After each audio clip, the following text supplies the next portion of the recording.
Hello అండి, నమస్తే. Welcome back to my channel. ఎలా ఉన్నారు అంతా? నేను చాలా బాగున్నాను. మీరు కూడా చాలా చాలా బాగుంటారని మనస్ఫూర్తిగా కోరుకుంటున్నాను. ఇక్కడ ఏంటంటే హ్యాండ్ కటింగ్ చూపిస్తున్నాను అనమాట. ఇంకా చూపిస్తున్నాను చూడండి. హ్యాండ్ కట్ చేయడానికి ఏమేమి కావాలా: టేపు, కత్తెర, మార్కరు, స్కేలు. ఇంక ఇవి యాజ్ యూజువల్ టైలర్స్కి ప్రాపర్టీస్ ఇవి. ఖచ్చితంగా ఇవి యూజ్ చేసే కట్ చేస్తాము. ఎవరమైనా, ఏ టైలర్ అయినా కంపల్సరీ ఉండాలి. ఇంకా అదే చూపిస్తున్నాను అనమాట. ఇక్కడ పఫ్ హ్యాండ్ కట్ చేస్తున్నాను. పఫ్ హ్యాండ్ క్లాత్ అయితే తక్కువ ఉంది. ఒకసారి అట్లా నేను మార్క్ వేసుకొని చూస్తున్నాను అనమాట. ఎంత ఉందంటే హ్యాండ్ 7 ఇంచెస్ హ్యాండ్, అంటే 6 ఇంచెసే హ్యాండ్ వచ్చేది. కానీ మనకు కుట్లలోకి పోవాలి కాబట్టి 7 ఇంచెస్ పెట్టుకోవాలి. హాఫ్ ఇంచు కింద, హాఫ్ ఇంచు పైన పోవాలి కదా. సో ఇది మామూలు హ్యాండ్. ఫస్ట్ మామూలు హ్యాండ్కి వేసుకున్నాక పఫ్కి మనకి ఎంత కావాలా అనేది పైన పెట్టుకోవాలన్నమాట. ఇదేమో మామూలుగా ప్లెయిన్ హ్యాండ్. ఇలా ప్లెయిన్ హ్యాండ్ మార్క్ వేసుకున్న తర్వాత ఇది క్లాత్ కూడా కొద్దిగా ఉందన్నమాట. మళ్ళీ లోపల తక్కువ అవుతుంది అనే ఉద్దేశంతో నేను చూసుకొని వేస్తున్నాను. ఇంకా పైన వచ్చేసి 2.5 ఇంచెస్, 3-4 ఇంచెస్ వరకు మనం ఎంత ఎక్కువ పెట్టుకుంటే పఫ్ అంత వస్తుంది. కానీ ఇక్కడ క్లాత్ లేదు కదా, సో 2.5 ఇంచెసే పెట్టుకున్నాను నేను. ఇంకెంత ఉంటే అంతే అడ్జస్ట్ చేసి చేయాలి కదా. పఫ్ కొంచెం ఇప్పుడు బాగా ట్రెండ్ అవుతుంది పఫ్ హ్యాండ్. సో అందుకోసం ఇంకా అదే చేస్తున్నాను. బాగా మోడల్ మంచిగా ఓల్డ్ ఫ్యాషన్ అనమాట. ఇప్పుడు old is gold. New model అయిపోయింది. ఓల్డ్ మోడల్ ఇప్పుడు న్యూ మోడల్ అయిపోయింది అనమాట. అట్లా వస్తుంది పఫ్. చిన్న పఫ్, ఎక్కువ ఉండదు అనమాట. చాలా క్యూట్ ఉంటుంది హ్యాండ్ కూడా. ఇంకా మనకు స్టిచ్చెస్కి ఎంత కావాలో, అదే కుట్లలోకి ఎంత అనేసి వదులుకొని ఇంకా ఇవన్నీ నాకు అందాజుగా చేసేస్తుంటాను. మీకు చూపించాలని మళ్ళీ ఒకసారి ఆల్ది బ్లౌజ్ పెడుతున్నాను అంతే. తెలిసిపోతుంది అనమాట ఏది ఎక్కడికి ఎంత అనేది, కుట్లలోకి ఎంత కావాలా ఏంటి.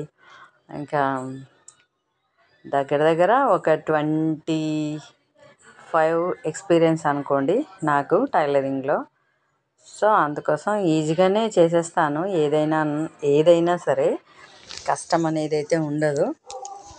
ఈజీగానే చేసేస్తాను అనమాట. హ్యాండ్ ఇట్లా సింపుల్గా ఈజీగా చేసేసుకోవచ్చు. మీకు అర్థం కావాలని ఫస్ట్ ప్లెయిన్గా మార్క్ వేసి తర్వాత పఫ్ ఎంత ఎక్స్ట్రా పెట్టుకుంటే అంత మనకు ఎక్కువ వస్తుంది అనమాట. ఇక్కడ లూజ్ కాకుండా అట్లా పైకి పోయే కొద్దీ నీకు షోల్డర్ పైన లూజ్ అనేది రాదు హ్యాండ్ కుట్టుకునేటప్పుడు. ఇంకా అది ఇక్కడ తర్వాత ఇంకా పై పీస్ కట్ చేసుకోవాలా. పై పీస్ కూడా మనకు క్లాత్ ఉంది కదా అని వేస్ట్ చేసుకోకుండా కట్ చేసుకోవాలన్నమాట. ఎట్లా అనేది చూపిస్తాను చూడండి. ఇప్పుడు ఎంత క్లాత్ ఉన్నా యూజ్ చేసేస్తారు కొందరు. సో నేనైతే అస్సలు అట్లా చెయ్యను. ఇప్పుడు ఇక్కడ ఉంది కదా, కింద అంతా స్ట్రైట్ పీసు ఉంది, వేస్ట్ అయిపోతుంది. నేనేంటంటే దీంతోనే పైపింగ్ చేద్దామని డిసైడ్ అయినాను. అందుకోసం కింద పెట్టినామంటే అది స్ట్రైట్ పీసు, నీకు పైపింగ్ అంటే క్రాస్ పీస్ కావాలి కదా. క్రాస్ పీస్ ఏమో ఇక్కడ రాదు, స్ట్రైట్ ఉంది కాబట్టి అంతకే ఎక్కువ క్రాస్ రాదు. సో ఏం చేయాలి, ఇప్పుడు కిందికి జరుపుకోవాలన్నమాట. కిందికి జరుపుకుంటే అప్పుడు మనకు పైన అంతా క్రాస్ ఎక్కువ ఉంది. హ్యాండ్ అనేది కింది నుంచి పెట్టుకున్నాం అనుకోండి, కింద స్ట్రైట్గా ఉంది కాబట్టి ఇంకా నీకు అంత క్రాస్ రాదన్నమాట. అదే పైన పెట్టుకుంటే చక్కగా ఉంది కాబట్టి కింద ఎక్కువ క్రాస్ రాదు. అదే కిందికి జరిపినాం అనుకో, చూడండి ఇదంతా క్రాస్ పీసే కాబట్టి ఇంకా మంచిగా నీకు పైపింగ్ దీంతోనే చేయాలనుకున్నాను. మొన్న వేరే వాళ్ళు అంటే చాలాసార్లు చూసినానులే, ఎందుకో మళ్ళీ నచ్చింది. వేరే ఆమె బ్లౌజు సేమ్ అదే దాంతో పైపింగ్ చేసుకుంది. నేను ఇంకా అప్పుడే డిసైడ్ అయిపోయాను అనమాట, ఒకసారి ఇది ట్రై చేద్దాం. చాలా రోజులైంది. అప్పుడు అన్నీ ఇట్లనే వేసేవాళ్ళం కదా, కాకపోతే థ్రెడ్ లేదు అప్పుడు. ఇప్పుడు థ్రెడ్ పెట్టి వేస్తున్నాము. పైపింగ్ థ్రెడ్ పెట్టి వేస్తే ఏంటంటే నీట్గా ఉంటుంది అన్నమాట. ఫినిషింగ్ అనేది చాలా అంటే చాలా బాగుంటుంది. ఇంకా అందుకోసం ఇప్పుడు ఖచ్చితంగా ప్రతి బ్లౌజు, అది మామూలు బ్లౌజ్ అయినా సరే, మంచి బ్లౌజ్ అయినా సరే, పైపింగ్ అయితే మస్ట్ అండ్ షుడ్ ఖచ్చితంగా వేయించుకుంటున్నారు ఎవరైనా. నేను కూడా పైపింగ్ లేని అసలు బ్లౌజే కుట్టుకోనులేండి. సాదా బ్లౌజులు అనేదే లేదు ఈ మధ్య. కంపల్సరీ థ్రెడ్ పైపింగ్ బ్లౌజులే, రౌండ్ నెక్ థ్రెడ్ పైపింగ్, నీట్గా క్లీన్గా అసలు ఎంత బాగుంటుంది అంటే అంత బాగుంటుంది పైపింగ్ వేసుకుంటే. ఇంకేది పై పీస్ అయితే అయిపోయింది, అది బ్యాక్ పీసు, తర్వాత ఫ్రంట్, ఇంక ఇట్లా అన్నీ దానివి చేసి పెట్టేస్తే ఇంకా కుట్టుకునేటప్పుడు ఈజీగా ఉంటుంది కదా. నేనేం కుట్టనులేండి టైలర్స్కైనా కానీ ఏది నీట్గా పెట్టిస్తేనే కదా వాళ్ళు కూడా కన్ఫ్యూజ్ అవ్వకుండా ఉంటారు. ఈ టైలర్స్తో ఏంటంటే కొంచెం నేనైతే అన్నీ చూసుకొని చేస్తా, కొంచెం అటు ఇటు అయినా ఇంకా నేను పెట్టినట్టే వాళ్ళు చేసేస్తుంటారు అనమాట. పెద్ద తలకాయ నొప్పి అయిపోతుంది. నేను మర్చిపోయి ఏమన్నా ఇంకా వేరే ఎవరన్నా వచ్చినప్పుడు మర్చిపోయి చెప్పకపోయినానే అనుకో అయిపోయి కుట్టేస్తారు. మీరు ఇట్లా పెట్టినారని మేము అట్లా కుట్టినాం అక్క అని అంటారు. ఇంకోటి మాకు అవి కుడతాం ఇవి కుడతాం అట్లా అనేసి వస్తారా, తీరా చూసి అసలు ఏమీ ఉండదు. బ్లౌజ్ కుట్టడం ఒకటి వస్తుంది. కుడతారండి, అందరు బ్లౌజులు కుడతారు, కుట్టారని కాదు. దాని ఫినిషింగ్ ఏది ఎక్కడ ఎట్లా కుట్టాలనేది వస్తేనే టైలర్స్. అందరం టైలర్స్ అని చెప్పుకుంటుంటారు, ఎక్కడికి చెప్పుకోవడం చెప్పండి.